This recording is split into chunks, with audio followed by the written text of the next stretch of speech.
This is Renelle, and welcome to Quality Hang with Rod Brooks and friends. And here he is now, your host, my main man, Rod Brooks.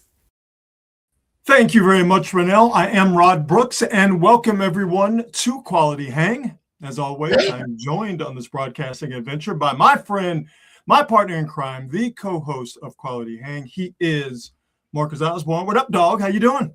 What's good, man? We got something special for the people tonight. Yeah, it's a great day here on the Quality Hang because, especially for you folks who are of the unmelanated persuasion, you're about to get a first-hand experience of seeing a black man get his hair cut. I got my barber here, Chazzy Chaz. Say what's up, Chaz. What it do, y'all? What it do, y'all? Now, see, this is how Marcus rolls, ladies and gentlemen. Okay. Us normies, right? We go out to get our hair cut. All right. You make an appointment, or you just go to the barbershop and you ask the age-old question, how many heads you got in front of me? Yeah, and then you sit and you wait. But that's for us normies, which I am putting myself in that group. Marcus don't roll like that. He has his man come to his crib, come to his dojo, and give him that fresh cut. And that's what you're going to experience tonight on Quality Hang. That's why we're starting the show early. Because we're not gonna wait till we're not gonna wait until 8 o'clock to drop this goodness on the people. We're gonna do a show. It's about sports and conspiracy theories.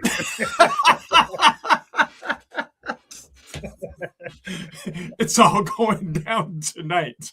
If you ever wanted to go down the rabbit hole of barbershop conspiracy theories without actually going to a barbershop, well, tonight is your night. The barbershop is coming to you. So I'm gonna guess, even though the podcasting space is a very crowded space, I'm going to guess that this is the first time someone has done a podcast where we don't do it like nobody else. The host is getting a haircut. I have no idea why this is just tickling me on just a molecular level. But dude, ain't nobody else doing this. This only comes us. Ain't nobody else doing it. And if you see somebody else doing it after we do it tonight, that means that they're biting our style and they are true sucker MCs. And we need to get back to the point here in the United States of America where biting styles and being a sucker MC is something that is not only frowned on, but is something that should be drummed out of society altogether. All right, we're going to get this bad boy started in earnest. But before we do that, as always, we like to thank our presenting sponsor, the fine folks at Hop Monk Taverns. 3 locations to choose from: Sonoma, Sebastopol, and in Novato. And at all 3 locations, they all do the same great, fantastic things. Great food from a wildly diverse menu, a craft beer selection that is absolutely out of this world.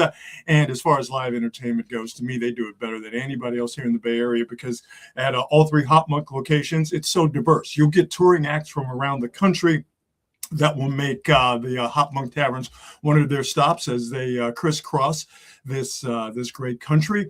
But for me, it's a great place for local artists to see and be seen. So to see what they have coming up live entertainment-wise, check them out online at hopmonk.com, or better yet, follow them on the socials. Even better than that, make sure you check them out in Novato, in Sebastopol, and in you might even see my man Chazzy performing there one day. He rap on the side, so we got it all. I mean, listen, the barber rapper pipeline is strong. Okay, that's been tight like nuts and bolts since forever. Since forever. Since if you like Lil Russell, you like my man Chazzy. He sound dead on him. I like it. I like it.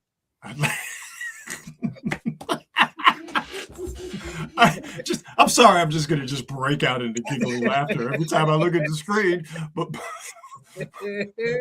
Marcus is getting a fresh cut on the podcast, and we absolutely approve. Before we get into barbershop conspiracy theories. Let's start with the sports news of the day. And of course, that is NFL free agency. The legal tampering period started at 9:00 today. And for Niner fans, they were like, okay, what are the Niners going to do? Are they going to get some help on the defensive line? Or are they going to have to get some help on the offensive line because of an unhappy Trent Williams? And we will get to that. Well, the first couple of hours of free agency, it was the Raiders, who we'll get to in a second, and the Tennessee Titans, who were making a lot of moves. But then the Niners made a move, Marcus, that made a whole lot of sense for them. Came at the absolute right price. The Niners need some help at the wide receiver position. Specifically, they need some help at the X receiver position, the boundary receiver position, and they got one of the best in the business. The Niners picking up Mike Evans from Galveston, Texas, spent his entire, possibly soon-to-be Hall of Fame career with the Tampa Bay Buccaneers, where in his 13 seasons, with the exception of last year, Mike Evans only played one season where he played fewer than 14 games. And in all of those seasons, including the one where he only played 13 games, he had 1,000 yards in each of those seasons. Mike Evans only played 8 games last year due to a hamstring injury and a broken collarbone. Had 30 catches and 3 touchdowns. He had a big game, Mike Evans did, against the Falcons, where he had double-digit catches, and he had almost 150 yards. But Mike Evans, even though he has been around for a long, long time, Marcus, he's big, he's strong, he's an excellent route runner. He is always available, with the exception of this season, or this recently completed season. He's an absolute pro. He's everything that the Niners needed. He's a stud. The only bad thing about Mike Evans, Marcus, is that he's an Aggie, is that he went to Texas A&M University. Other than that, you can't get me to say nothing bad about Mike Evans. You can't get me to say nothing bad about this signing, because not only did they get a very good receiver, they also got him, Marcus, for $16 million. Not bad. Not bad at all. Yeah, I like Mike Evans, and I like him at that price. He's one of those, kind of reminds me of a lightweight Megatron guy. You can go up and get it, not super fast, not super explosive, but ain't nobody out jumping him. You see it right there in that highlight we just showed. Yeah, he is going to be hell in the red zone, and he's a guy that demands a double team.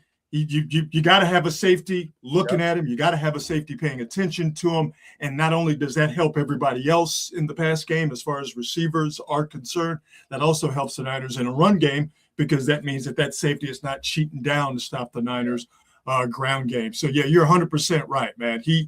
What he does at his size and his strength, and as long as he's done it, as long as he's healthy, and he's been healthy the overwhelming majority of his career, with the exception of this recently completed season, Mike Evans makes you a much better offensive football team. Yeah, Brock Purdy has not had a weapon like this at all. All of his receivers have kind of been, on the possession receiver end. And I would actually classify Mike Evans as more of a possession receiver, but he's a dude who's going to possess it down the field. Yeah. He ain't going to outrun a bunch of folks, but you ain't out jumping for that jump ball, which is something that Brock Purdy can. You think he's going to be heaving some balls up now? Oh, yeah. Oh, yeah. Oh, yeah. You're 100% correct about that. So, yeah, man, $16 million. It's a 3-year contract worth $42 million. But really, it's just a series, as it stands right now, a series of 1-year deals for a little bit over $16 million. So for the Niners, there was this idea, and I wanted this as well, for them to get younger and cheaper. I didn't think that they'd be able to get Mike Evans for less than $20 million. To get him for 16 and change tells you that Mike Evans wanted 2 things. He didn't want to stay in Tampa, and he definitely wanted to play for Kyle Shanahan in that offense and have Brock Purdy throwing him the football. Yeah, it is kind of weird that he would decide to leave Tampa Bay after all these years. It's odd. I wonder if there's something else going on with the team. Maybe they just don't want to pay him. $16 million does not seem like a lot for Tampa Bay to have to fork over. And so I feel like Mike is like, you know what? I got 1 or 2 more years left in me. Let me go to a team where it's got a great quarterback, great system, great fans. Let me go out there and see what I can get done and see if I can get one more ring before I sit down. I mean, listen, man, he leaves Tampa, which he's going to be known, he's going to be associated with until the end of time, no matter what happens with the Niners. Mike Evans is always going to be thought of as a Tampa Bay Buccaneer, but let's keep it a buck. He leaves Florida, where you don't have to pay any state income taxes, to come to California, where you do have to pay more in taxes because it's much, much cooler out here. And he takes a pay cut because you can't tell me that Mike Evans wouldn't have gotten more than $17 million on the open market. I refuse to believe that. So this is one of those situations where, to me, I don't know if he had any issues with how things are currently being run, Mike Evans, in Tampa Bay, but it definitely tells you that he wanted to play for Kyle Shanahan in Kyle Shanahan's offense and play with a quarterback like Brock Purdy. Absolutely, and hopefully it rewards him. And he's not young, so obviously that's a concern. Yeah, he's going to be 30. He will be 33 in August, if I'm remembering correctly. Yeah, and he's got some hard yards on him too. But he's not young, and hopefully he can get through the season. Hopefully he can get through the season without being injured, because unless he gets that 49er curse. Unless the substation gets him, is that what you're saying? Yanks the Phillies in the third game of the season. But good luck to him. I like him as a guy. And I don't know him personally, but from what I see of him and when I hear him speak, I like the dude. Although I will say, everybody's saying he's a future Hall of Famer. I'm not necessarily giving him that, but I see. Here's why I say that, because the numbers he's put up over the course of his career have been good numbers, and it's hard for wide receivers to get into the Hall of Fame, obviously. But if he finishes out the last few years of his career with a couple, 3 more 1,000-yard seasons, and the Niners have a run or 2 deep in the playoffs, and they win or play in a Super Bowl, I think he will get Mike Evans much more consideration. Just pointing out sort of those hypothetical milestones that he would have to get to here in his new tenure with the Niners. I think if he does that, he will get. I think he's on that list of guys where you go, oh, is he a Hall of Famer? If he has a good end of his career with the Niners, I think that those qualifications are definitely going to get polished a little bit more. Well, this was his 13th year. He's played 13 years. This will be his 14th season upcoming. Yes. Yeah. So he's got to be at like 14,000 yards or somewhere around there. Yeah. Think about that, dude. Jerry Rice has 22,000 yards. This dude has been playing 14 years. You think Mike will get the record? Nah, probably not. That's insane. That is one of those.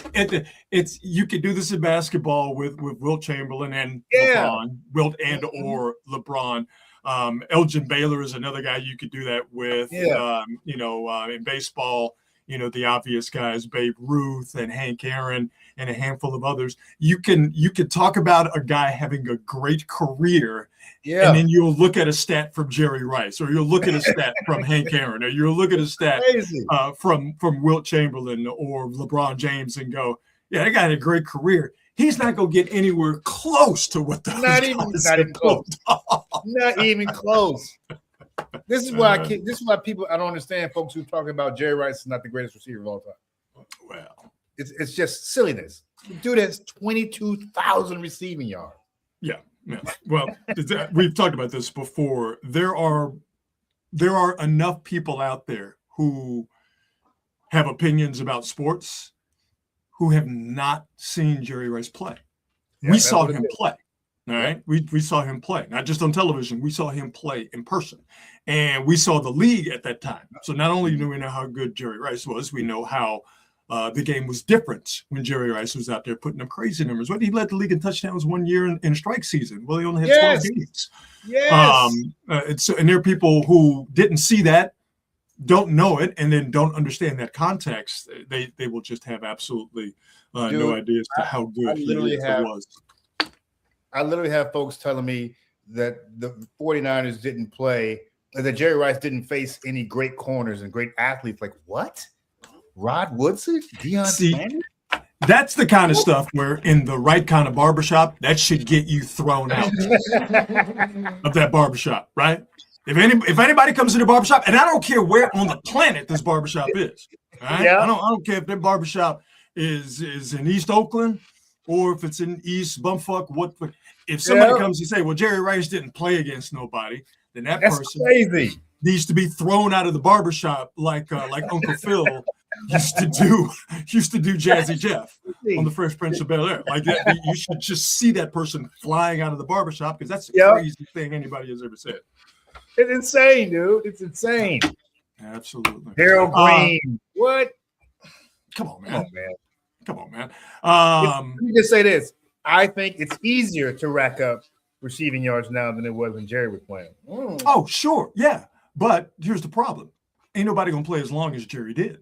Yep. You're never going to see a wide receiver play into their 40s. Mm-hmm. And so not only do you have to play at a high level near the end of your career, you have to have held up long enough and have gotten your body into shape enough to where you can play in your late 30s and early 40s. Yep. There's just, because you can make so much money, and I don't fault guys for this, because you can make so much money, guys don't have that love of the game like that to want to play in their late 30s and in early 40s. So yeah, the ability to break that record is there just because the game is played differently, with there being more space and receivers, more games in the season, more games, and receivers can freely go over the middle. And obviously the way football is played from an offensive standpoint leads to more passing and obviously more receivers getting involved. But ain't nobody going to play till they're 42 years old. No. And even if they did play till they're 42 years old, are they going to be or they're going to go to the Pro Bowl at 40 some odd years old? No, absolutely not going to happen. Absolutely not going to happen. So Niners get Mike Evans on a very team-friendly deal, $16 million a year. Sweet. And, that is an all-around good deal for the Niners. But Niner fans still, Marcus got a little trepidation here because they're a little worried about the Trent Williams situation. I'm going to bring that up. Yeah, man. Trent Williams, according to reports, Trent Williams wants more money.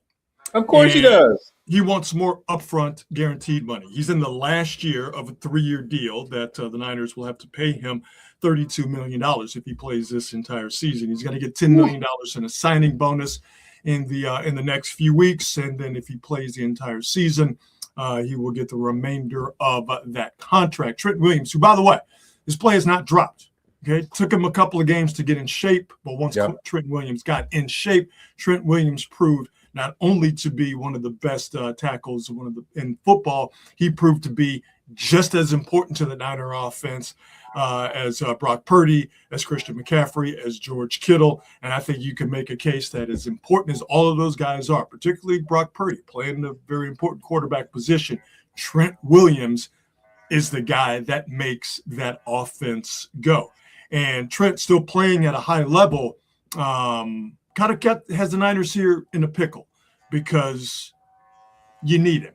You absolutely need him. You're not a better football team without him, and they can decide to pay him. But they're sort of walking this razor's edge here where they don't necessarily have a succession plan in place for no Trent Williams. You're never going to be able to replace him. But if all of a sudden Trent just decides to play the last year of this deal and walk away, or if Trent Williams, knock on wood, this does not happen, if Trent Williams gets hurt, the Niners don't necessarily have themselves a good situation at that very important left tackle spot. So Trent Williams kind of has a leverage in this situation. The Niners need his services, and the Niners can pay him, in my estimation. And I think the Mike Evans signing sort of tells you where the Niners are going to go with this. Bringing Mike Evans in, even if it's friendly deal at $16 million a year, what that tells me is that the Niners are in, we got to win, and we got to win right now.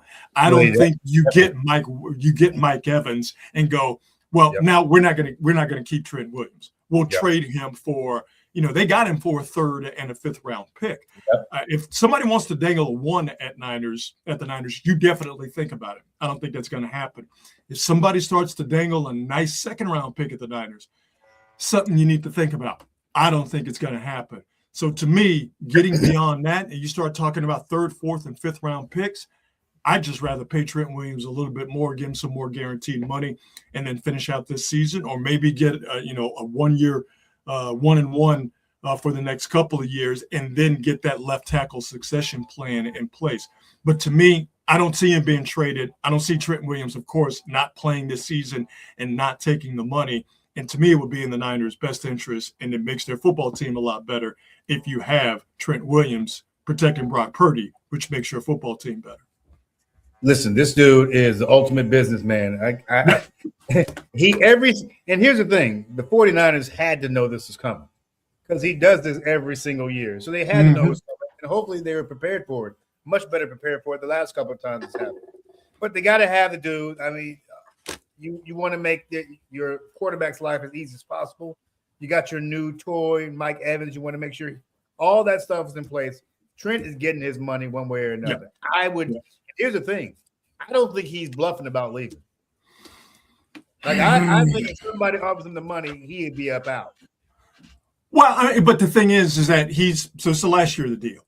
He's not going to walk away from $30-some-odd million. He's not going to do that. He's not going to hold out and not play the season and not get that money. What he's trying to do is get a couple of more years and get more guaranteed money. And that's why I'm saying, to me, you add another year to the end of this contract where he's finishing out the third year of this 3-year deal. You add another year.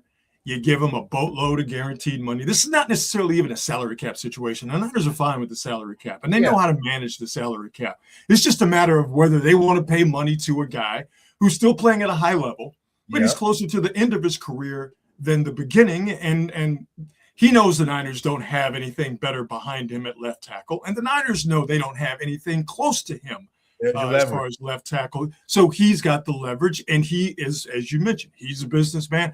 I don't fault him for what he's doing at all. So to me, for the Niners, it only makes sense to, all right, we want him here this year, so just give him one more year, throw a handful of guaranteed money at him, and play it out this year, play it out next year, and then hopefully whatever their plan is for life without Trent Williams is coming a little bit more into focus when you start to get to 2028. I'm just hoping that they've had these conversations before now, and that tells me that they have. I think Trent and I think the 49ers have been through this enough times to know that this is a high probability of happening. I definitely could see Trent sitting down, going, you know what, I'm gonna go ahead and wait until I get this money. Yeah. Like I said, he ain't giving up $30-something million. He's not giving up 30. He's not going to sit out and give up $30-something million. And I can see him sitting out. I can see, what do they call it? The hold in. I can see him pulling that number. Yeah. But he's going to play football this year. Yeah. I think it's going to be for the Niners. I'd be very surprised if they traded him. As someone who's partial to the Houston Texans, Texans want to call the Niners and see what is, see what's bad about it. Okay, first round pick. Nah, I can't do that. Can't do that. You wouldn't give up a first round pick for Trent? Nah, because how much longer is he going to play? I mean, what is he, 36? Somewhere around there, yeah. I mean, he might have. He might have 3 more good years in him. Man, that first round pick, if you do it right, you got somebody who's on a team friendly contract for 3 to 4 years. What would they be drafting? That's my question. What are you using that pick for? You know what? You're kind of starting to sway me. First is a lot, though. Ooh, it is, dude, but it's a lot. We're not talking about just any old body. And that line Houston has could use a little help. No, you ain't. And if you ain't bullshitting, my friend. If the pick is Trent Williams, if it's a first round pick for Trent Williams, for the Texans situation, not necessarily everybody else, but the Texans situation. But here's the problem. Here's the problem. You trade that pick, that means you're gonna have to renegotiate a contract with him. And how much is that going to cost you? I don't. Sure. I don't. As good as he is, I don't know for the Texans if the juice is really worth the squeeze in that regard. For the Niners, another couple of years of Trent Williams, where you throw tens of millions of dollars at him, guaranteed money, which is all he wants. That's all anybody wants, is the guaranteed money. That's why the signing bonuses are so important here in free agency. You throw some more guaranteed money at Trent for these next couple of years, maybe 3 years.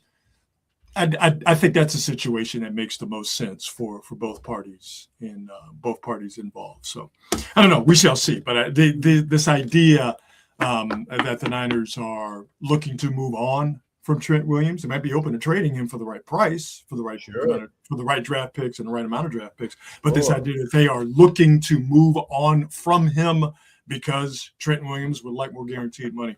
No, that is absolutely not the case. Today was, really, this all started on Friday. It's been, Marcus, it's been real weird because your Oakland Raiders are operating like a competent, your Oakland Raiders, your Oakland, Las Vegas Raiders are operating like a competent organization. They trade Max Crosby to the Ravens for a couple of first-round picks, and then the Raiders throw some change around here in free agency today. And so, what was interesting to me, because I knew from the start that the Raiders had a bunch of salary cap space. Yes. A bunch of salary cap space. So money they have to spend. Literally, they have to spend it. Yeah, and I'm wondering, are they going to do the usual Raiders shit and just, overpay a bunch of scrubs? No, these dudes went out there, and it looks like they were very thoughtful. I think it's interesting that every single one of these guys got 3-year deals. Mm-hmm. All these dudes got 3-year deals, so that's pretty smart, because that means you're going to have a bunch of salary cap space in 3 years. Maybe you can go for a big name and get somebody in there. But I really like the way that they're pulling this thing together.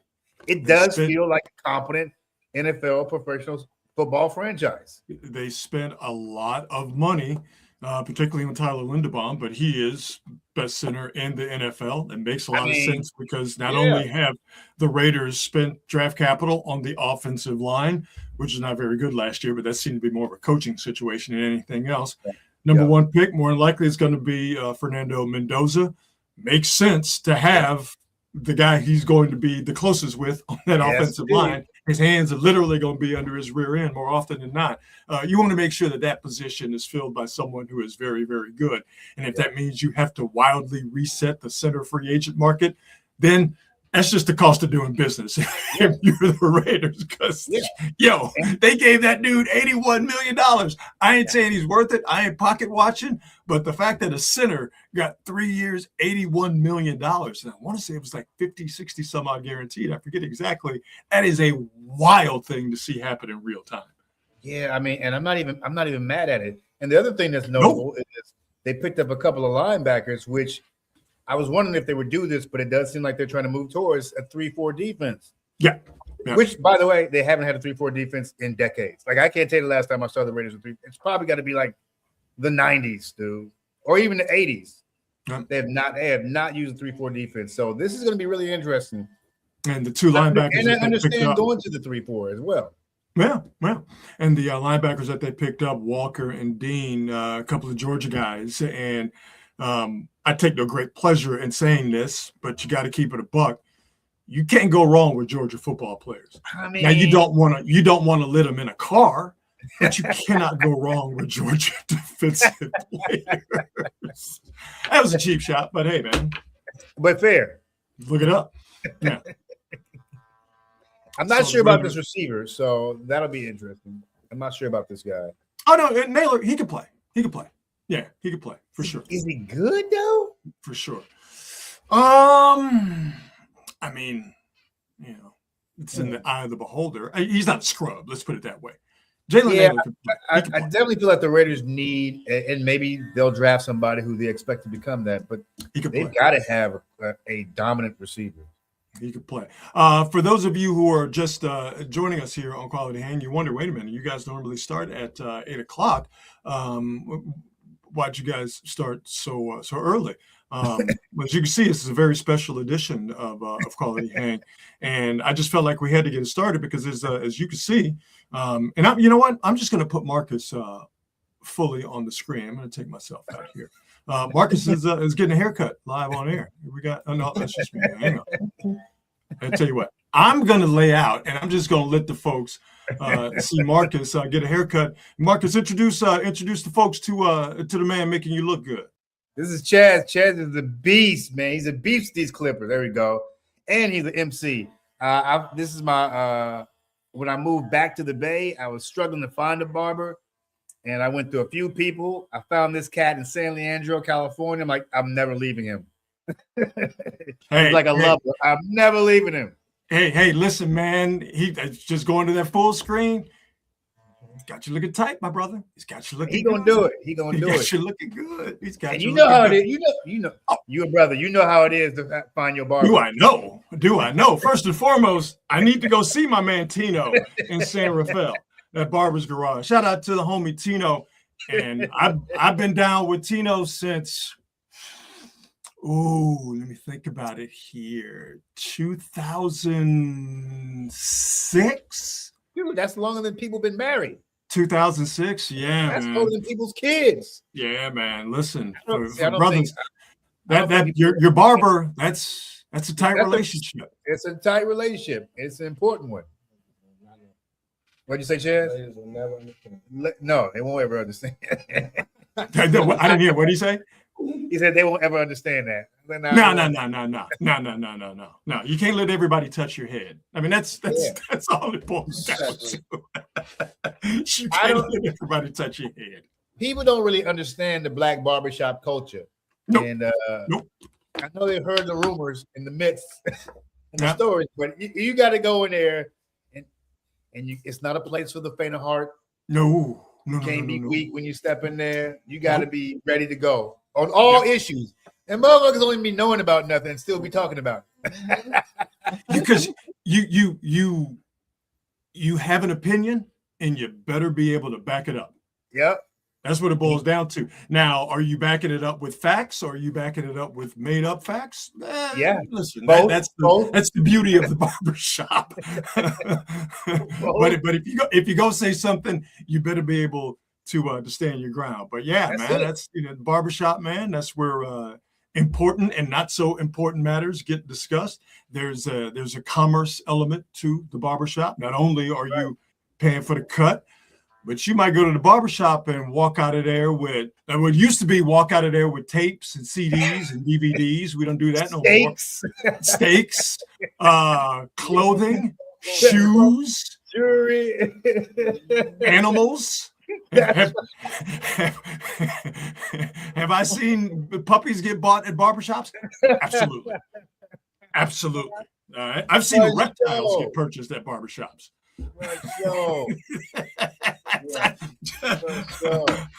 I've seen gambling go down at bar. I've seen you would never see gambling go down at barbershops. I mean, I don't see this much anymore, but I when I was a kid, I go to the barbershop. Dudes was playing dice over in the corner. Absolutely. Yeah. Yeah. Straight up. I mean, yeah, listen, if you go to a barbershop and there is not a hot dice game going on, you're probably not you out of Supercuts. That's right. So yeah. Oh, we love the barbershops, but listen, everybody ain't got it like you, Marcus, where you have your man come to your crib. Some of us still got to go to the barbershop.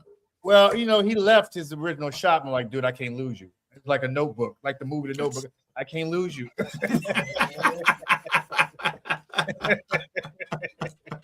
Oh man, a man and his barber. That relationship is an absolutely beautiful thing. Real quick Warriors update. We'll get to them when they're done with this game in Utah. Warriors trying to finish out 3-game road trip on the good foot. 106-103. Utah's on top of the Warriors with about 4 minutes and change left to go in that game. No Al Horford, no Kristaps Porzingis Porzingis played his second game with the Warriors this past weekend in a close loss against Oklahoma City. Those guys will be back in action when the Warriors get back to the Bay and get back in action. Although also Will Richard did not play tonight. So we'll keep you updated as to what's happening with this Warrior game. Again, down 3, trying to go home with a winning record on this 3-game road trip. 4:34 left in the game at Utah, 106. The Warriors 103. Remember a few weeks ago, actually it was last week, we told you about promotion that the Atlanta Hawks were doing and celebrating the cultural institution in Atlanta known as Magic City.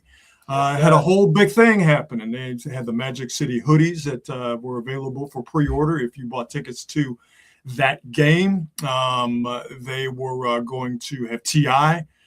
Perform a concert. I don't know if it's before the game or at halftime, but T.I., obviously, Atlanta legend, was going to perform a concert, and they were going to serve some of Magic City's famous lemon pepper wings. They weren't going to have any of what Magic City is really known for, any of the adult dancers, any of the ladies. They were not going to be dancing in the aisles or dancing on the court.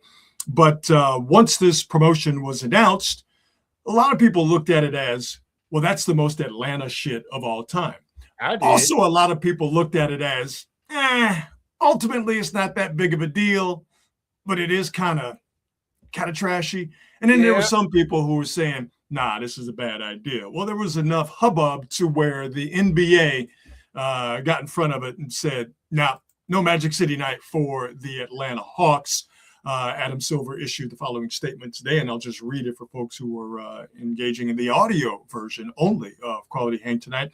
We became aware of the Hawks scheduled promotion. We reached out to the Hawks leadership to better understand their plans and rationale, a.k.a. y'all ain't gonna have no scrippers on the court, are you? Silver continued, while we appreciate the team's perspective and the desire to move forward, we have heard significant concerns from a broad array of league stakeholders, including fans, partners, and employees. I, Adam Silver, believe that canceling this promotion is the right decision for the broader NBA community. A lot of people are reacting to this in a couple of ways, like, whatever, that sounds about right. Or they don't understand that this is a big deal for the city of Atlanta. Ultimately, I'm in the camp of, I don't really give a shit. I don't think it's that big of a deal. Yeah. But I also don't think you can just really look past the fact that while you're not going to have any actual dancers out there, Magic City is still a strip club. Yeah. And it's kind of trashy to be associated with it, quite frankly. I'm kind of with the commissioner on this one. I mean, as a guy, as just in general, I don't care. I'm like, let's go for it. But if it's my business, I might have to think twice about, okay, maybe. If I'm trying to push this whole global, type of thing, I guess I probably would go, okay, maybe we don't need to do this one. Maybe. Yep. So, no Magic City night in Atlanta. Disappointed. I ain't gonna lie. I'm disappointed. I really want to see how this went. But yeah, it was the most Atlanta shit of all time. Like, of course, the only city in the United States of America that would have its basketball team partner with the strip club. The only city where there would be Atlanta. No one else would do that. No. The real shock here is what took them so long to come up with this. Like, they've had a decade of opportunity to do this. Well, Magic City is so mainstream now because really for the longest time it was just an Atlanta thing.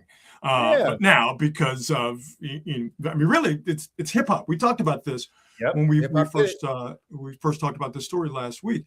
Is that hip hop with music being broken in the strip clubs in Atlanta and sort of the hip hop zeitgeist figuring out that if you can make something that bangs in the strip club, that will be something that will be marketed to the masses.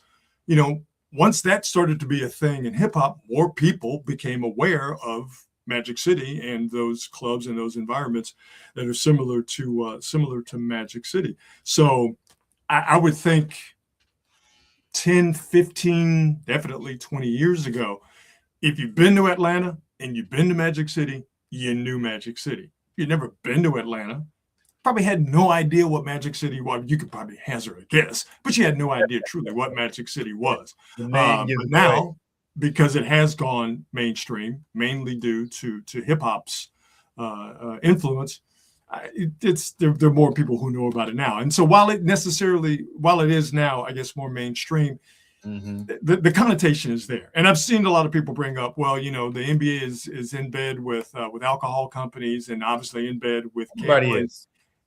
Everybody is obviously. Yeah. Why is Magic City? Why is sex work, in essence? Why is that being looked upon as something that's bad? I'm like, I kind of get what you're saying, but also, what do you say? It's a strip club, dog. And they're like, no, it's a cultural institution. It's about the wings, and it's about the really. Yeah. So if you took away the stripping, people would go to Magic City for the food. Get out of here. Come on, man. Come on, dog. That's the equivalent of I read Playboy for the articles. Like, what are we talking about? What are we talking about? Perfect. I don't even need to add anything else to that because that was. Well, you see what your boy KFC 821 said. Lay it on me. Speaking of talent on stage, I was in Houston for the Texans and 49ers game last October, and the city of Houston represented with some grade A talent. I mean, the whole town is doing it right. Well, do you know that Houston is now the hot spring break spot? What? Yeah. When did this start? Yeah, man. It's just been happening now over the last 5 years. Yeah, man. People going to Houston. It's cheaper. It's a little bit friendlier than going to Miami. It's the spring break spot. And yeah, man. Be the new Freaknik? There's some. It's not necessarily on the Freaknik tip. But people go down there and have a good time, and there is a very robust gentleman's entertainment sector in Houston. Very, very, very robust. Emphasis on the word robust. Robust, yeah. Yeah. And I may have to get a trip down there for spring. Oh yeah. You got to do it. Oh yeah. And as the great Vernon Maxwell said, when Bomani Jones asked him, you're a guy from Florida. Why is Houston so important to you? Why do you love Houston? And Vernon Maxwell said, without skipping the beat, it's because of all those Beyoncés down there. Yeah. And you can add in all them Beyoncés and all the Megan Thee Stallions. And Debbie Allen and Felicia Rashad. They're from Houston. I mean, it's Houston. They do it right. Houston produces talent.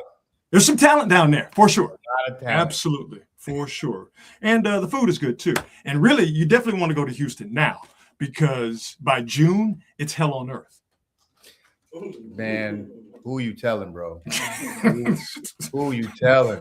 I love my hometown. I love everything it stands for. I love the people, and I miss it. But from June to the middle of October, it is damn near uninhabitable. Yet there are 5 million people in the greater Houston area. There's a reason everybody ain't moving. Put it that way. There's a reason everybody ain't moving. Let's see here. Jason Tatum made his debut, coming back a little bit shy of 10 months from tearing his Achilles tendon in the playoffs in the season last year. And everybody had the big question. There's two questions. Is he coming back too early? And what is Jason Tatum going to look like? Jason Tatum came back, has played 2 games, Marcus. Yep. And while he's only shooting 37%, he's played 27 minutes in both of those games. That's a lot, man. And he scored 35 points in both of those. He scored 35 points total in the 2 games. Seen some highlights. If he's able to continue to play and doesn't have any sort of setback, and he continues to progress, this is going to be one of the best stories we've seen in the NBA in a long, long time. 10 months out from tearing his Achilles tendon, and in a short sample size here over these last couple of games, he has looked not like a guy who tore his Achilles tendon 10 months ago. It's incredible that he's pulling this off. Yeah. How long was Clay out? Was he out a full year? Oh yeah. Yeah. And KD was out a full year too? Yep. Oh yeah. The only guy who came back in a sort of an accelerated time frame, if you will, was Kobe. But I don't even think Kobe came back. I know he didn't come back in. He was never the same either. 10 months. Yeah, Jason Tatum. I mean, again, the shooting is not there, and that's I think understandable. Sure. But the movement looks like Jason Tatum, without a doubt. Yeah, I just hope he stays healthy, man. I mean, I know there's a rush to get back. I just don't want to see this dude re-injure himself. I hope they keep his minutes restricted. Playing NBA basketball, it does something to your body, and especially when you get in the playoffs. I just hate to see anything bad happen. But these guys, I mean, the Celtics, they should be favored to win it all. That's what I think.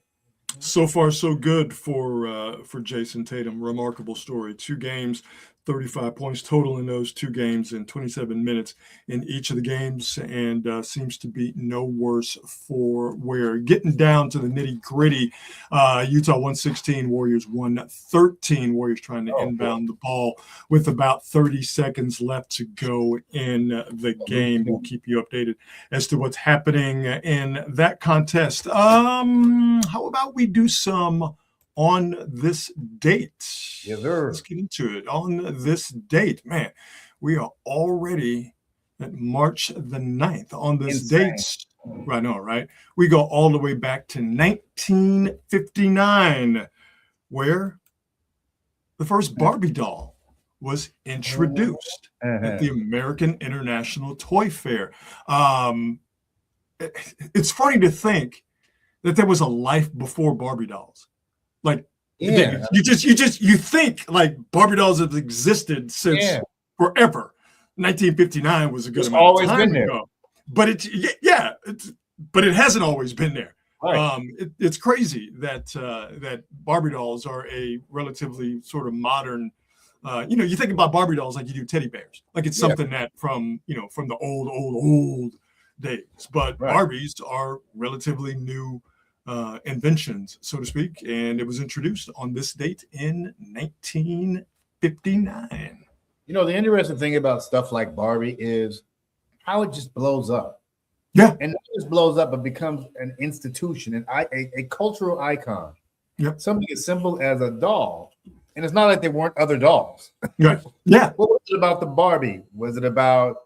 Was it that she was supposed to be a modern woman in 1950? Like, I'm really interested in the history of this doll and how it became to be so big. I mean, when you think about American commerce, I mean, the Barbie doll is one of the greatest stories of all time because it just seems on its surface it's just a regular ass doll, but it's not only was it attractive to little girls of all skin colors. And then they eventually came up with black Barbie dolls, but it's something that has stood the test of time, Absolutely. To where it's still, as far as its cultural impact. I mean, hell, the Barbie movie a few years ago was a wild success, and it's a little bit different now with kids, but Barbie doll is still hot as fish grease, man. It's crazy that it's something so simple, and maybe that's the thing. Now that I sort of talk this through in my head and out loud. Maybe it is just the simplicity, like the teddy bear, where it's just something that is just so simple yet so unique.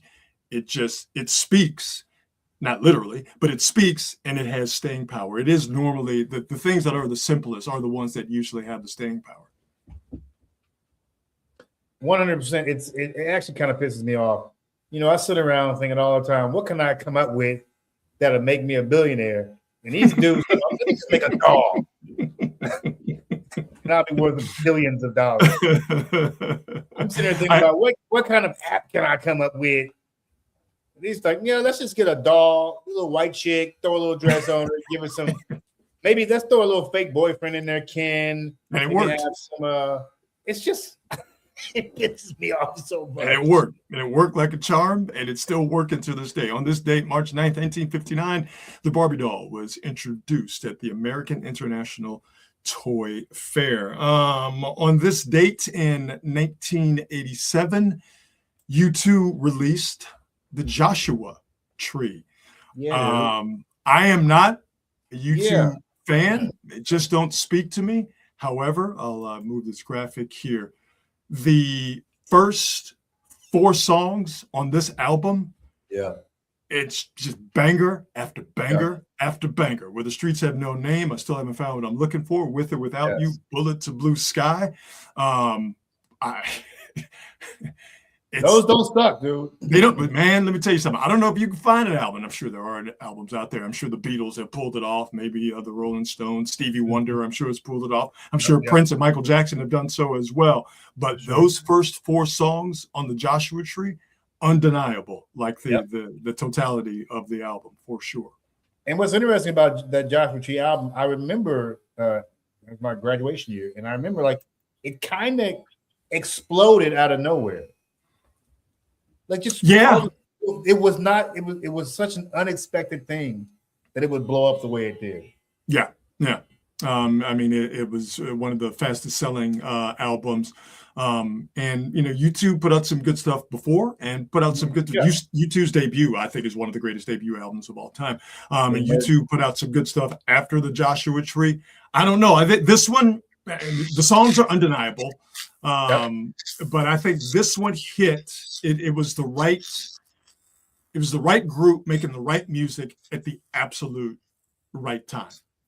Obviously MTV was still kicking, and so U2, particularly Bono, they look good on television. They look good, like a lot of bands where you go, man, I don't know, those guys visually are not the most appealing thing.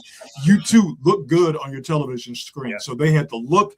They had the actual music, they had the sound, and the videos, right? And they had the lyrics. It was a total package. Like I said, I don't consider myself to be a U2 fan, but if I had to listen to one U2 album or say one gets my attention, it's the Joshua Tree, which came out on this day, March 9th, 1987.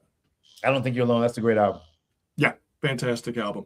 On this date in 1990, the cinematic classic House Party. Yeah, man. That's what I'm talking about. House Party hit theaters. Did I go and see this on the Friday that it came out? Absolutely. And I wasn't alone. And did I eventually get myself a high flat top like Kid from Kid and Play? Of course I did. Are there pictures of it? Yes. Will you see them? Absolutely not. No. But here's the thing. I couldn't dance like Kid and Play, and they were the hottest thing going in 1990. So I had to do something. So I had the high top, commodity cheese flat top, and I also wore polka dot because Kwame was big in the streets. Kwame was my dude. Oh man. What's interesting, and this is at a point in cinema when they didn't really understand the power and the allure of hip hop music, because hip hop was just becoming mainstream. Yeah. And there was just a string of quote unquote hip hop movies that kept coming out, and they kept being surprised at how successful they were. Yeah. And this is one of the first. In House Party 2, Martin was stealing every scene that he was in. Full Force was in that. Oh man. The great Robin Harris. Tisha Campbell. Absolutely, man. Yeah, man. And you know what? And here's the thing.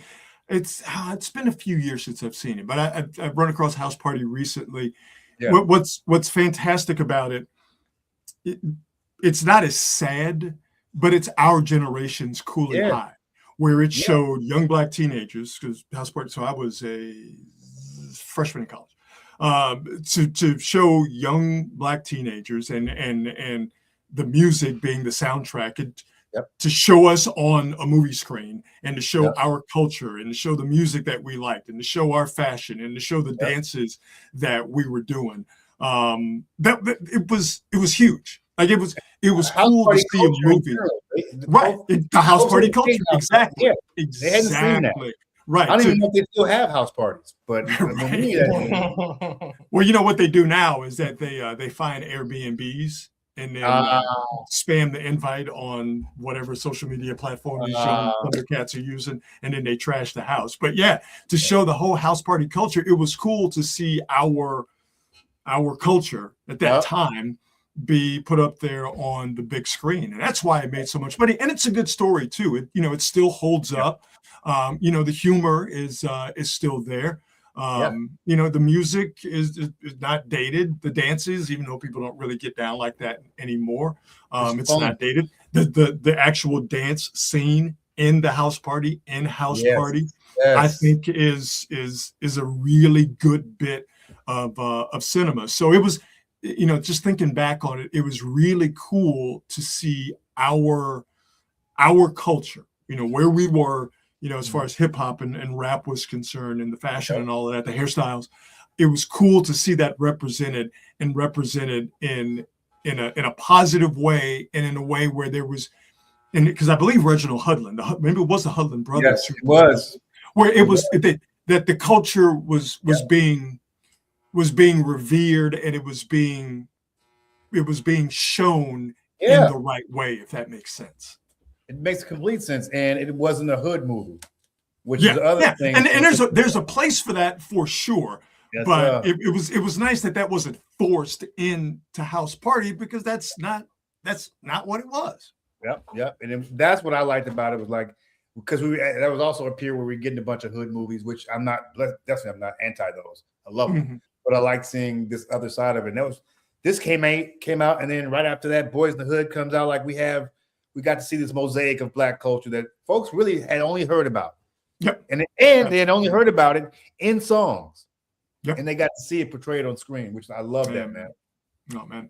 The cinematic classic House Party came out on this date in 1990. On this date in 1997, I consider this man to be the greatest rapper of all time. We lost Christopher Wallace, a.k.a.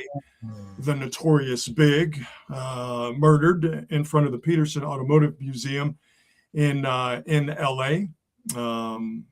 After at an after party following the Soul Train Awards. Yeah. Biggie was only 24 years old. His murderer has yet to be identified, captured, and incarcerated. Hopefully that wrong will be righted. Well, I can say this since we're in the barbershop. It was Suge Knight. For sure. 100%. As for folks who get rid of the big picture, Marcus is getting a haircut. So just by default, his house where he's getting his haircut is now turned into the barbershop. And yes, if we were just keeping it, we're going with barbershop rules. It was Suge Knight that murdered. Absolutely. B.I.G.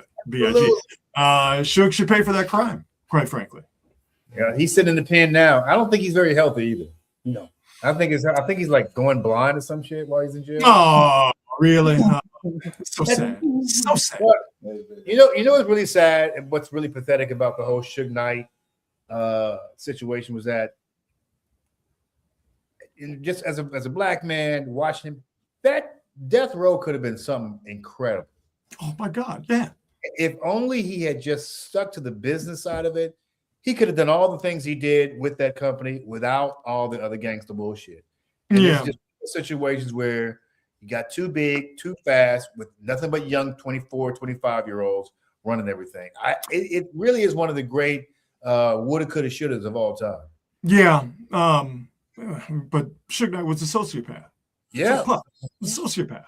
Yeah. Sociopath. And if you have that tendency, all of a sudden you add in power, you add in money, you add in all those trappings. What that does is that only highlights if you're not the right kind of person. It only highlights those negative tendencies. It only emboldens those negative tendencies. When you have the amount of money and the amount of power that those guys had, all of that terrible antisocial behavior is either going to be you can either pay enough people off, you can buy your way out of problems, or you have enough money and power to where people will shield their eyes and look the other way at your deviant antisocial behavior, hitting women and assaulting people and killing people, all in the name of a record company. So yeah, man, it's just thinking about House Party and how it all seems so cool. Money doesn't change you; it exposes. No. It only highlights you, good and or bad. How in 1990 House Party, it all seemed so good and it seemed like it was the sky was the limit. There was something wholesome about it.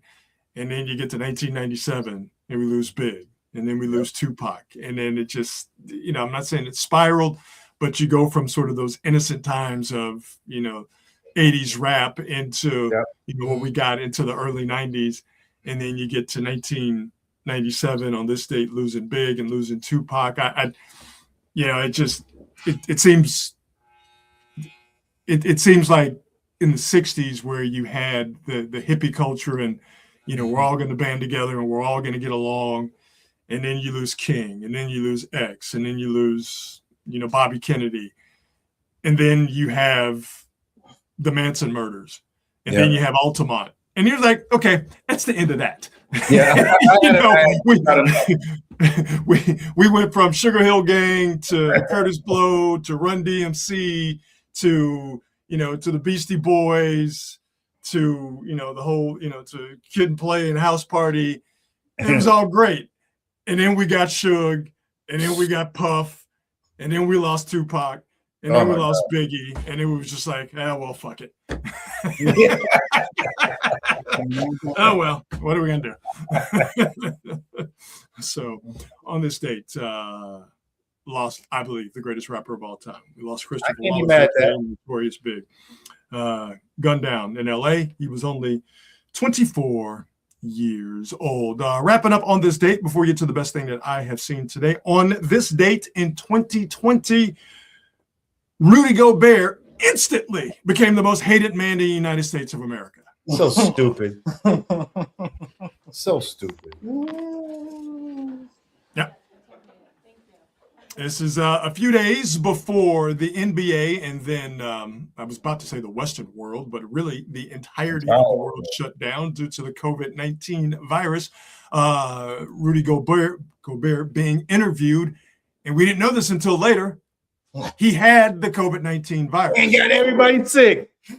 But because he's such a hilarious guy, and of course, I don't mean that he's hilarious, because he's such a hilarious guy, he gets up from this post-game interview and decides to come back, touch all the microphones, thinking he's funny, and then he scrambles out of the room.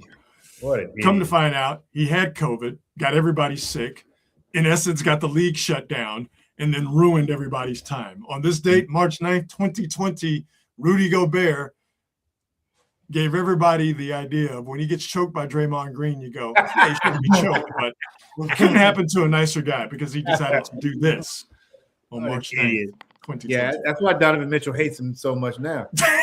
You ain't lying.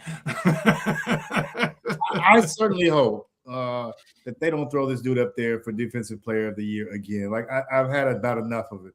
Oh, you can throw him up there, but Victor Wembanyama's going to win it. Well, I just don't want him to even be in the running in the discussion. Like I'm tired of it. Like the fact, what does he have? 4 Defensive Player of the Year awards now? That sounds about right. That's insane. That's insane. Right. Like no one is afraid of Rudy Gobert. No one is afraid of Rudy Gobert. Yeah. Well, you know what? They don't believe that getting blocked by Rudy Gobert is some big embarrassment. Like, it's whatever, not. You got me. It's worth making the trip into the lane to challenge him because the penalty is not all that severe, and you might end up catching a body where everybody's going to go, well, that couldn't have happened to a better person. Yeah. I remember that time he tried to guard Steph on the perimeter and got molded. Yeah. So embarrassed. Yeah. But that was an unfair fight, though. You can't. Of course it was. Like, again, couldn't happen to a better person, but that was an unfair fight. That's like Steph trying to post up Gobert. That'd be an unfair fight. But yeah, it was fun to see Gobert get have tire tracks all over him. Warriors unable to finish their 3-game road trip with a winning record. They lose 119 to 116 to the actively tanking Utah Jazz. So there we go. On this date, March 9th, 1959, first Barbie doll was introduced. In 1987, U2 released The Joshua Tree. 1990, House Party was released in theaters. In 1997, Christopher Wallace, a.k.a. the Notorious Big, was murdered in Los Angeles. And in 2020, Rudy Gobert started a global pandemic. Am I being unfair to say that Rudy Gobert started a global pandemic? Sure I am, but it's Rudy Gobert. We in the shop, baby. Everything is fair game. That's right. I just want to point out before we get to the best thing that I've seen today, and I'm going to take myself off the screen. You notice, first off, Marcus is getting that straight edge razor. He's getting the beard lined up, but you saw the hairline. You saw that with the razor. Now, see, that's how you know Marcus has a strong hairline. Because if your barber go up there with the straight edge razor, you trust your barber explicitly, and you know he's not going to push your stuff back. Yeah, that's for sure. Come on, straight edge razor on the hairline. Come on now, let me lay it out here.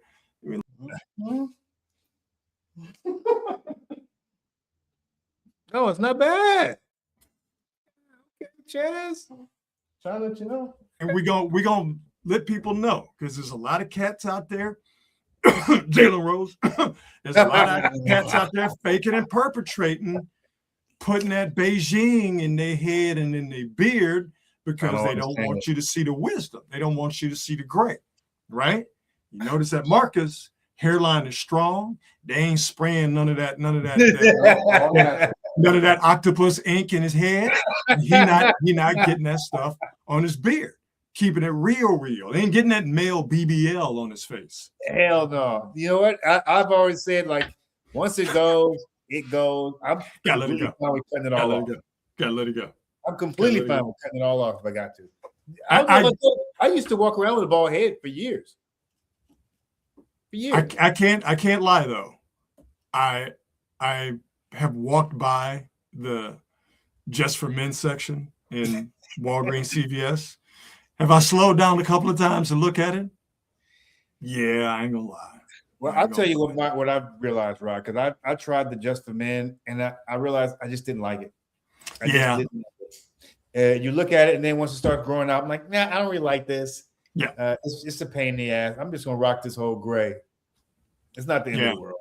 My vanity, while it is strong, does not overcome my inherent laziness. I wouldn't want to do it and have to deal with the upkeep. And also, you could tell guys if you know what you're looking for. You could tell guys who are doing that stuff.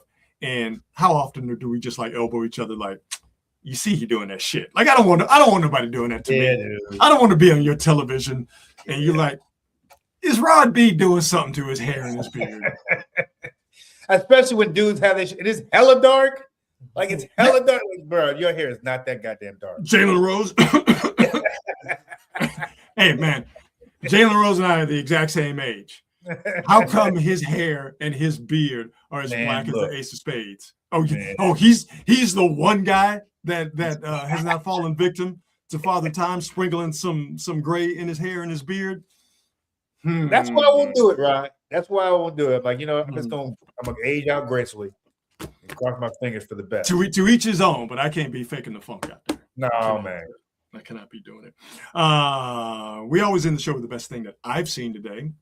If I would have known Marcus was going to get a haircut on the show, that would have qualified as the best thing I've seen today.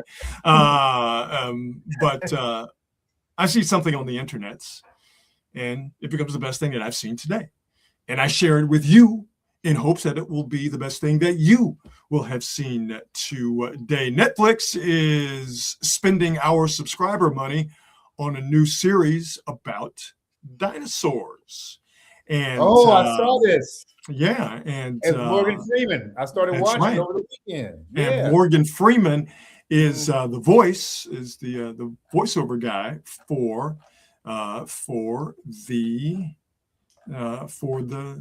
the series, and I hope I have it, which I don't know if I do. So give me 1 second. I believe I do have it. Here we go. It is. Are the patient. It's the outtakes of Morgan Freeman. Exactly, right? It's the outtakes of Morgan Freeman narrating the upcoming. Morgan Freeman has outtakes? Exactly. The voice of God That's up. Outtakes from the upcoming Netflix series about dinosaurs. And Morgan Freeman cussing in these outtakes. It's the best thing that I have seen today. Tartars are the patient ones. Boom. Beast. How do you say that? Aramborginian Plananda. Majestic creatures.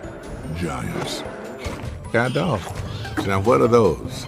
Uteranus? Let's say Uteranus. Anus sounds like a strange names they give them. I'm Morgan Freeman. No, sorry. Let me do it again.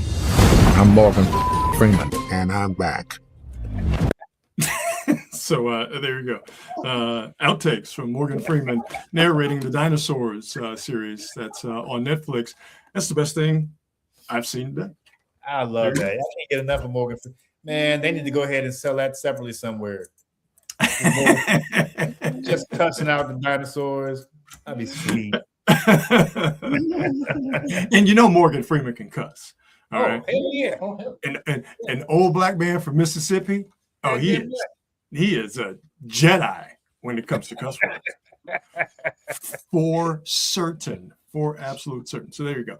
That is the best thing that I have seen today. And that will wrap up the Monday edition of Quality Hang. And look at that. The timing is impeccable because the finishing touches being put on Marcus's haircut and his beard trim. Is that it?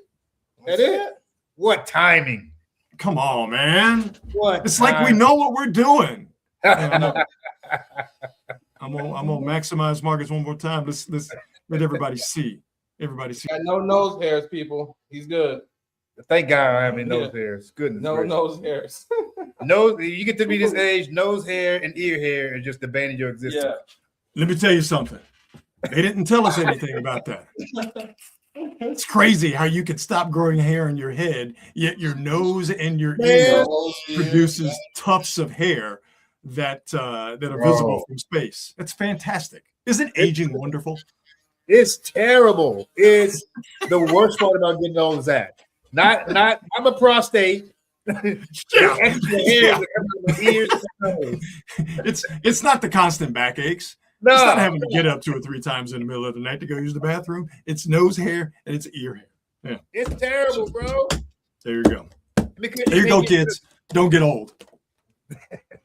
That is the remedy. All right, everybody.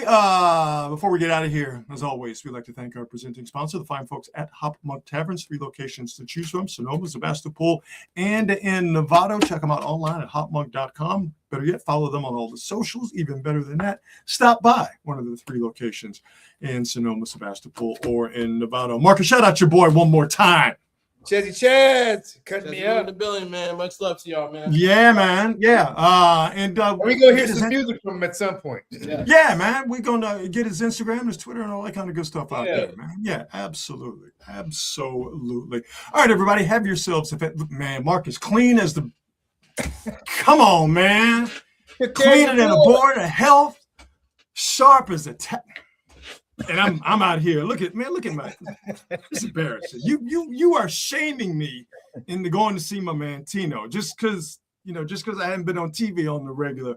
I decided to let my shit go. At that time, and I'm out here looking all willy bully, embarrassing my mama and Marcus out here with the freshest. That cut so fresh you gotta slap it.